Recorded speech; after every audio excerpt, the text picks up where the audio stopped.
को जय मसीह की। आज का उत्पत्ति का अध्याय है 23। आइए हम पढ़ते हैं। जब राहेल ने देखा कि याकूब के लिए मुझसे कोई संतान नहीं होती, तब वह अपनी बहन से डहा करने लगी और याकूब से कहा, मुझे भी संतान दे, नहीं तो मर जाऊंगी।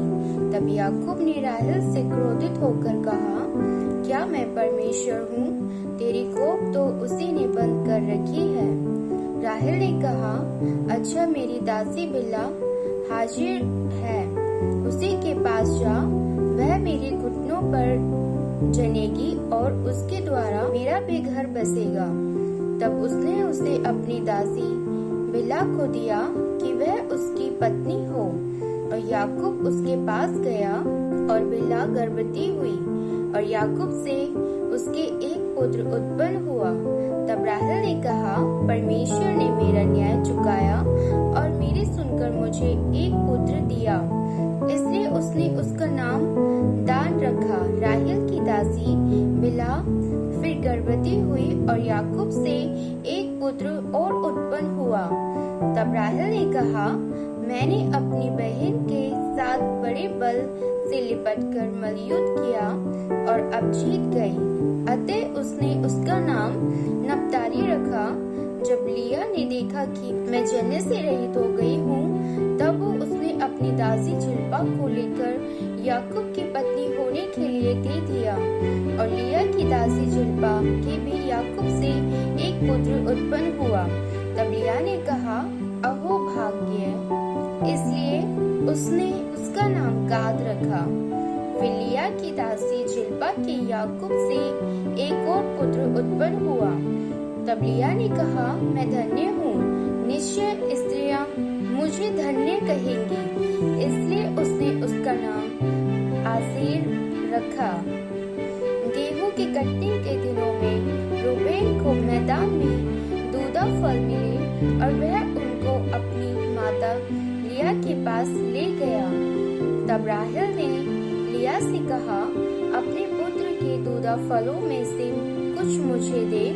उसने उससे कहा, तूने जो मेरे पति को ले लिया है, क्या यह छोटी बात है? अब क्या तू मेरे पुत्र के दूधा फल भी लेना चाहती है? राहेल ने कहा, अच्छा, तेरे पुत्र के दूधा फलों के बदले वह आज रात को तेरे संग सोएगा।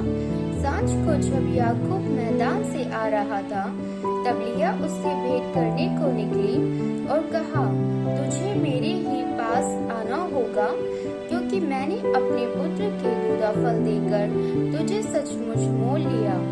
तब वह उस रात को उसी के संग सोया।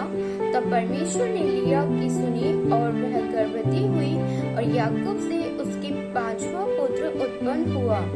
तब लिया ने कहा, मैंने जो अपने पति को अपनी दासी दी, इसलिए परमेश्वर ने मुझे मेरी मजदूरी दी है। इसलिए उसने उसका नाम इश्शाकार रखा। लिया फिर गर्भवती हुई और याकूब से उसके 6वां पुत्र उत्पन्न हुआ। तब लिया ने कहा, परमेश्वर ने मुझे अच्छा दान दिया है, अब की बार मेरा पति मेरे संग बना रहेगा, क्योंकि मेरे उससे 6 पुत्र उत्पन्न हो चुके हैं। इसलिए उसने उसका नाम जुबूलून रखा। तत्पश्चात उसके एक बेटी भी हुई और उसने उसका नाम दीना रखा। परमेश्वर ने राहेल की भी सुधेली और उसकी सुनकर उसकी कोख खोली, इसलिए वह गर्भवती हुई और उसने एक पुत्र को जन्म दिया।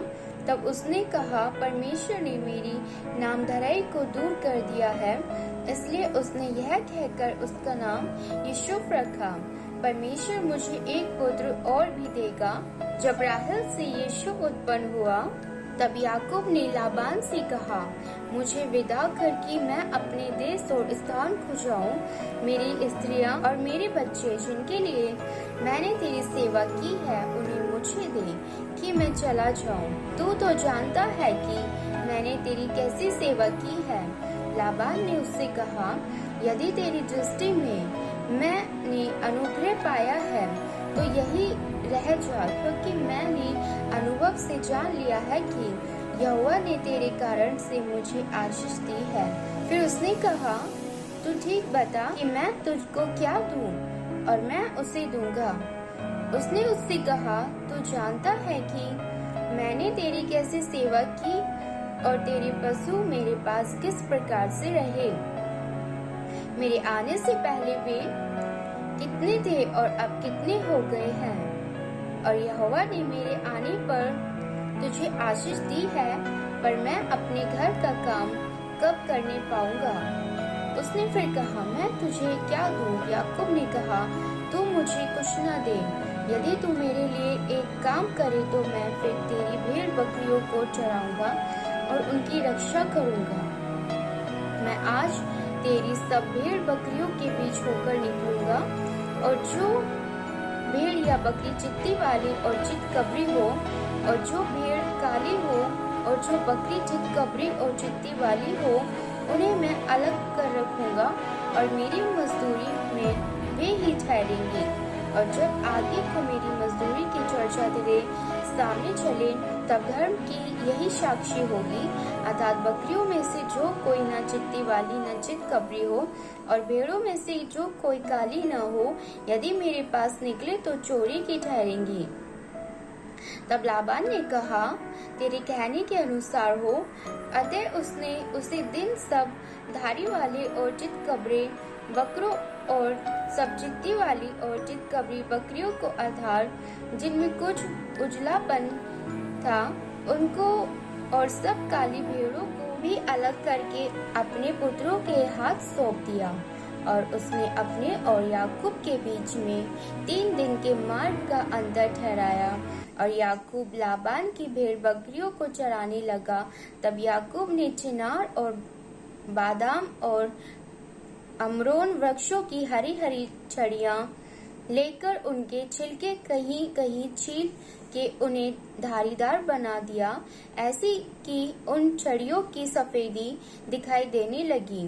तब छीली हुई छड़ियों को भेड़ बकरियों के सामने उनके पानी पीने के कटोतों में खड़ा किया, और जब वे पानी पीने के लिए आई तब गाभिन हो गई। छड़ियों के सामने गाभिन होकर भेड़ बकरियां धारी वाले, चित्ती वाले और चितकबरे बच्चे जनी। तब याकूब ने भेड़ों के बच्चों को अलग अलग किया और लाबान की भेड़ बकरियों के मुंह को चित्ती वाले और सब काले बच्चों की ओर कर दिया, और अपने झुंडों को उनसे अलग रखा और लाबान की भेड़ बकरियों से मिलने न दिया।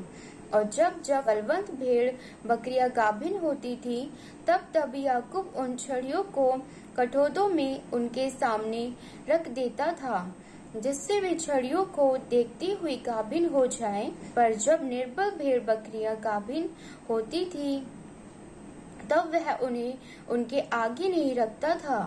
इससे निर्बल लाबान की रही और बलवंत याकूब की हो गई। इस प्रकार वह पुरुष अत्यंत धनाढ्य हो गया, और उसकी बहुत सी भेड़ बकरियां और दासियां और दास और ऊंट और गधे हो गए। आप सभी को इस वचन के द्वारा आशीष मिले। आमीन।